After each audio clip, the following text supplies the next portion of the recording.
Diabetes के मरीज किसी नॉर्मल इंसान की तरह एक सेहतमंद और लंबी जिंदगी गुजार सकते हैं। डायबिटीज के मरीज को शुगर नहीं मारती, बल्कि कुछ गलत फहमियां और कुछ गलत आदत जिनको वो अपने लिए बेहतर समझ रहे होते हैं वो नुकसान पहुंचाती हैं। इस वीडियो में आपको कुछ कॉमन गलत फहमियों के बारे में बताएंगे जो हमारे यहाँ शुगर के मरीजों में पाई जाती हैं, जिनके चलते वो कुछ कॉमन मिस्टेक्स करते हैं, जिनकी वजह से वो डायबिटीज को कंट्रोल नहीं कर पाते और डायबिटीज उनकी बॉडी को डैमेज करने लगती है और मुख्तलिफ कॉम्प्लिकेशंस पैदा होने लगती हैं, जैसे कि दिल के अमराज, गुर्दों की बीमारियां, आंखों का कमजोर हो जाना, जिगर के अमराज, मोटापा, हड्डियों और जोड़ों के अमराज, हाई ब्लड प्रेशर और कोलेस्ट्रॉल जैसी बीमारियां। हमारे यहाँ ऐसे डायबिटीज के मरीज जो ये कहते हैं कि वो अपनी शुगर को कंट्रोल में रखने के लिए बहुत ज्यादा परहेज करते हैं, असल में सबसे ज्यादा बद परहेजी वही कर रहे होते हैं और सबसे ज्यादा दुख की बात यह है कि उन्हें इसके बारे में पता ही नहीं होता। इससे पहले कि शुगर के मरीजों में आम पाई जाने वाली गलत आदतों के बारे में जाने, ये जान लेते हैं कि शुगर का मर्ज असल में है क्या और क्या जैसा कि कहा जाता है कुछ लोगों की जानिब से कि शुगर के मर्ज का मुश्किल इलाज मुमकिन है, क्या वाकई ऐसा है? डायबिटीज के मर्ज की दो इकसाम होती हैं, टाइप 1 डायबिटीज और टाइप 2 डायबिटीज। अगर टाइप 1 डायबिटीज की बात करें तो ये ऑटो इम्यून डिजीज है। आपका खुद का इम्यून सिस्टम ही आपके लबलबे को या तो मुकम्मल तौर पर डिस्ट्रॉय कर देता है या किसी और मेडिकल कंडीशन के चलते आपका लबलबा मुकम्मल तौर पर डिस्ट्रॉय हो जाता है, जिसके बाद वो बिल्कुल भी इंसुलिन हार्मोन को नहीं बनाता।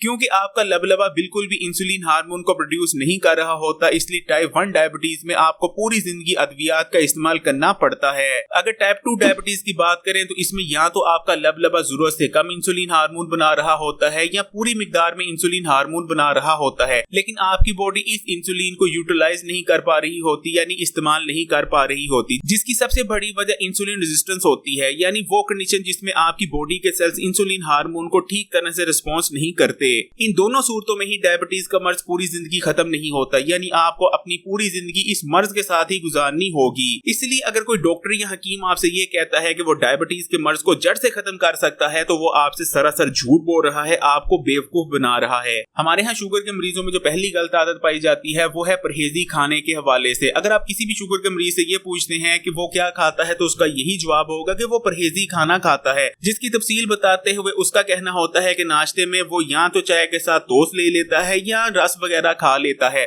जबकि ये दोनों ही रिफाइन होते हैं और खाते साथ ही आपके ब्लड में ग्लूकोज के लेवल को इंक्रीज कर देते हैं। इसी तरह उसका कहना होता है कि दोपहर और रात के खाने में वो रोटी या नान के साथ शोरबा या कोई और सालन वगैरह खा लेता है, जो कि बिल्कुल भी परहेजी खाना नहीं, क्योंकि शुगर के मरीजों को अपनी हर खाने में प्रोटीन, फाइबर और कम्प्लेक्स कार्बोहाइड्रेट्स में एक तनासुब रखना होता है। शुगर के मरीज नाश्ते में जौ के दलिये का इस्तेमाल कर सकते हैं या फिर 2 अंडों और चाय का इस्तेमाल कर सकते हैं या फिर दही वगैरह का इस्तेमाल किया जा सकता है या किसी भी ऐसे खाने का इस्तेमाल कर सकते हैं जो फौरी तौर पर हजम होकर आपके ब्लड में ग्लूकोज के लेवल को इंक्रीज ना करे। दोपहर और रात के खाने में फाइबर को शामिल करने के लिए खाने के साथ सैलेड का इस्तेमाल लाजमी करें और प्रोटीन शामिल करने के लिए या तो खाने के साथ एक आधी गोश्त की बोटी खा लें या फिर अगर आप दालों वगैरह का इस्तेमाल कर रहे हैं खाने में तो उनमें भी प्रोटीन मौजूद होता है। प्रोटीन और फाइबर खाने के साथ लेने से आपके ब्लड में ग्लूकोज का लेवल एकदम से इंक्रीज नहीं होता। इसी तरह आप डायबिटीज के मर्ज के लिए सुपर फूड मानने जाने वाली चीजों जैसे कि फ्लैक्स सीड, चिया सीड और मोरिंगा वगैरह को भी अपनी डाइट में शामिल करने की कोशिश करें। नंबर 2, स्किप मील। अक्सर शुगर के मरीज अपने खाने पीने की रूटीन का ख्याल नहीं रखते और बाज़ औक़ात तो वो एक आधे वक्त का खाना ही स्किप कर देते हैं। कुछ लोग नाश्ते को स्किप कर देते हैं जबकि कुछ लोग दोपहर के खाने वगैरह को ही स्किप कर देते हैं। आमतौर पर उनका ये मानना होता है कि एक आधे वक्त का खाना छोड़ना शुगर के मर्ज के लिए बेहतर रहेगा और उनको शुगर के मर्ज को कंट्रोल करने में मदद मिलेगी, लेकिन ये उनकी गलत फहमी होती है। शुगर के मरीजों को अपने डॉक्टर से मशवरा करके खाने पीने की एक रूटीन बनानी चाहिए और हमेशा उसी रूटीन को फॉलो करना चाहिए और कोई भी मील स्किप नहीं करना चाहिए, क्योंकि अगर वो कोई मील स्किप करते हैं तो उनके ब्लड में ग्लूकोज का लेवल गिर सकता है, जिसे हाइपोग्लाइसीमिया कहते हैं और वो बेहोश भी हो सकते हैं। Number 3, cheat day. अक्सर शुगर के मरीज चीट डे मनाते हैं, यानी अगर किसी की बर्थडे आ जाए, शादी वगैरह आ जाए या कोई ईद त्योहार आ जाए तो उस दिन उनका कहना होता है कि आज हम दिल खोलकर बेएहतियाती कर लेते हैं और जो हमारा दिल करता है वो हम खा लेते हैं, लेकिन अगले दिन से हम मजीद बेहतर तौर पर एहतियात कर लेंगे।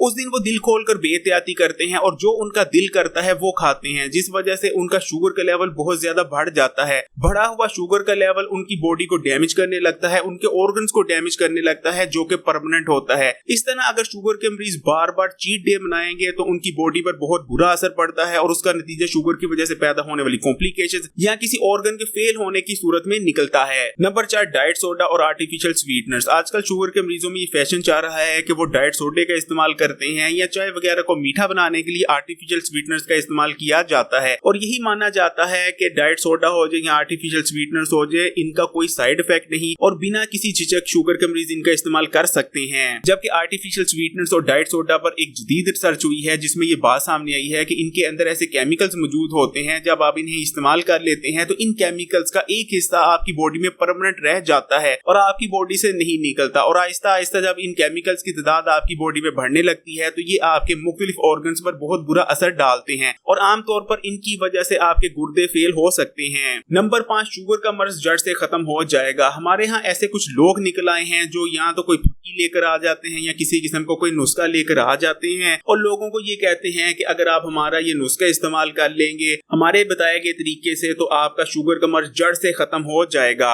असल में ये लोग आपसे झूठ बोल रहे होते हैं क्योंकि शुगर का मर्ज एक ऐसी बीमारी है जो एक दफा अगर आपको लाहक हो जाए तो पूरी जिंदगी आपके साथ ही चलती है और शुगर के मर्ज को जड़ से खत्म करना ये नामुमकिन है और आज तक ना तो कोई डॉक्टर और ना ही कोई हकीम दुनिया की तारीख में शुगर के मर्ज को खत्म कर सका है। ये असल में नौसरबाज होते हैं और इनकी एक खास पहचान ये होती है कि ये आपको दीन की बातें भी बताते हैं और आपको सेहत और हिकमत की बातें बताते भी नजर आते हैं। इसलिए आप कभी भी इन लोगों का नुस्खा इस्तेमाल करने के बाद ये ना सोच बैठे कि आपका शुगर का मर्ज हमेशा के लिए खत्म हो चुका है और आप जितनी मर्जी आप बेहतियाती कर सकते हैं और शुगर की अद्वियात का इस्तेमाल भी छोड़ सकते हैं। ये आपके लिए सख्त खतरनाक साबित होगा। Number 6, fruit and fruit juices. Sugar के मरीजों में फलों के इस्तेमाल को लेकर बहुत ज्यादा कंफ्यूजन रहती है क्योंकि कुछ डॉक्टर्स उनको ये कहते हैं कि आप फलों का इस्तेमाल कर सकते हैं जबकि कुछ ये कहते हैं कि आप फलों को इस्तेमाल नहीं कर सकते। देखिए, सबसे पहली चीज तो ये कि आप फलों के जूसेस का हरगिज भी इस्तेमाल नहीं कर सकते क्योंकि जब फलों का जूस निकाला जाता है तो फल के जूस में फाइबर ना होने के बराबर होता है, इसलिए फल का जूस पीने से फौरी तौर पर आपके ब्लड में ग्लूकोज के लेवल स्पाइक कर जाता है। लेकिन शुगर के मरीज कंट्रोल मिकदार में फलों को इस्तेमाल कर सकते हैं, लेकिन कुछ फल ऐसे होते हैं जिनका ग्लाइसेमिक इंडेक्स बहुत ज्यादा होता है, यानी उन फलों को खाते साथ ही आपके ब्लड में ग्लूकोज के लेवल बहुत हाई हो जाता है। ऐसे फलों में तरबूज, चुवारे, पाइनएप्पल और बहुत ही ज्यादा अच्छी तरह से पका हुआ केला शामिल है। नंबर 7, शुगर के मरीजों का अपने पाँव को इग्नोर करना। बहुत से शुगर के मरीजों में नर्व डैमेज का मसला देखने में आता है और नर्व डैमेज का सबसे पहला जो साइन होता है वो आपके पाँव से नजर आता है। अगर आपके पाँव में सुइयां चुभती हैं, दर्द रहता है या आपके पाँव की हसासियत कम हो रही है तो समझिए कि ये आपके लिए खतरे की बात है और फौरी तौर पर आपको अपने डॉक्टर से राब्ता करना चाहिए। इसी तरह शुगर के मरीजों को चाहिए कि वो अपने पाँव का खास ख्याल रखें। अपने पाँव पर ना तो सूजन होने दें, ना ही कोई कट वगैरह और चोट वगैरह लगने दें और अगर आपके पाँव पर छोटा सा भी जख्म होता है तो उसकी खास केयर करें। नंबर 8, शुगर के मरीजों का एक्सरसाइज ना करना। देखने में आता है कि शुगर के मरीज मेडिसिन का भी इस्तेमाल कर रहे होते हैं और परहेज भी कर रहे होते हैं, लेकिन एक्सरसाइज को अक्सर शुगर के मरीज इग्नोर करते हैं। लेकिन कभी भी शुगर के मरीजों को एक्सरसाइज को इग्नोर नहीं करना चाहिए। रोजाना की कम से कम आधा घंटा वॉक लाजमी करनी चाहिए, खासकर ऐसे शुगर के मरीज जो इंसुलिन लेते हैं। अगर ये वीडियो आपके लिए हेल्पफुल रही है तो लाइक करें और अगर अभी तक Hakim Ali health and beauty tips को सब्सक्राइब नहीं किया तो लाल बटन दबाकर इस चैनल को सब्सक्राइब करने के बाद घंटी का आइकॉन को भी दबा दें और ऑल नोटिफिकेशन को भी सिलेक्ट कर लीजिएगा। और हाँ, यहाँ से इस वीडियो के तमाम ही सोशल नेटवर्क्स पर अपने दोस्तों और रिश्तेदारों के साथ जरूर शेयर कीजिएगा।